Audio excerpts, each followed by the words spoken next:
In a small coastal village, two children grew up like siblings.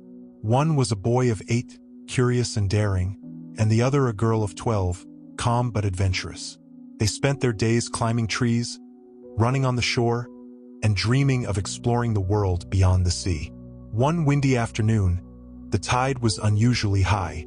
The children ran along the rocky beach, skipping stones and daring each other to go closer to the waves. "You're too scared," the boy teased, inching toward the edge.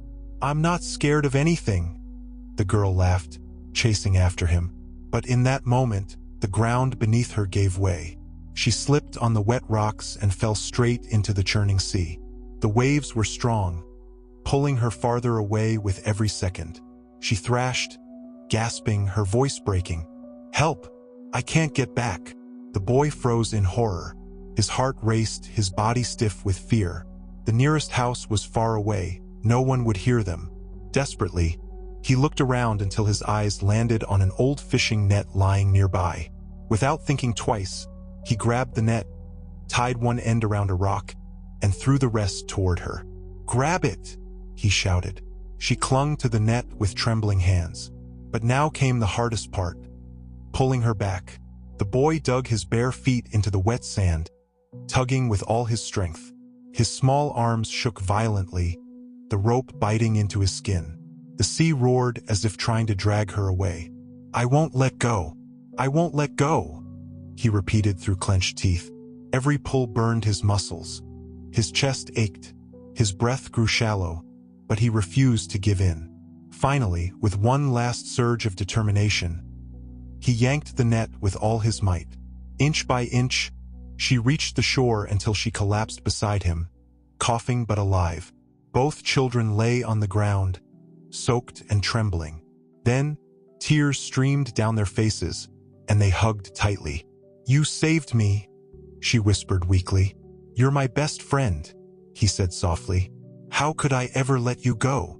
Relief filled their hearts, but fear soon followed. "What will our parents say?" she asked. "They'll never let us near the shore again." Still, they knew they couldn't hide the truth. When they returned to the village and told their families, the people shook their heads in disbelief. An 8-year-old pulled a 12-year-old from the sea? Impossible. He can't even carry a full bucket of water. The boy's heart sank. He had done the impossible, yet no one believed him. But then, the village elder, a wise woman named Grandmother Amara, stepped forward. She looked at the boy with kind eyes and then spoke to the crowd. "You all asked the wrong question," she said firmly. "The question is not how he did it. The question is why he could do it." The villagers grew quiet. Amara continued, "At that moment, there was no one to tell him he couldn't. No one said, 'You are too small, too weak, too young.'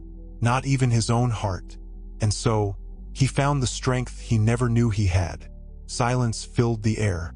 Slowly, the villagers nodded in understanding. Moral of the story: our greatest strength comes not from our bodies but from our belief. When doubt is absent, even the impossible becomes possible. The world is full of voices that say you can't. But the moment you silence those voices, even the ones inside your own mind, you will discover that you already can. So believe in yourself, because sometimes the strength you need is hidden inside, waiting for the moment you decide to use it.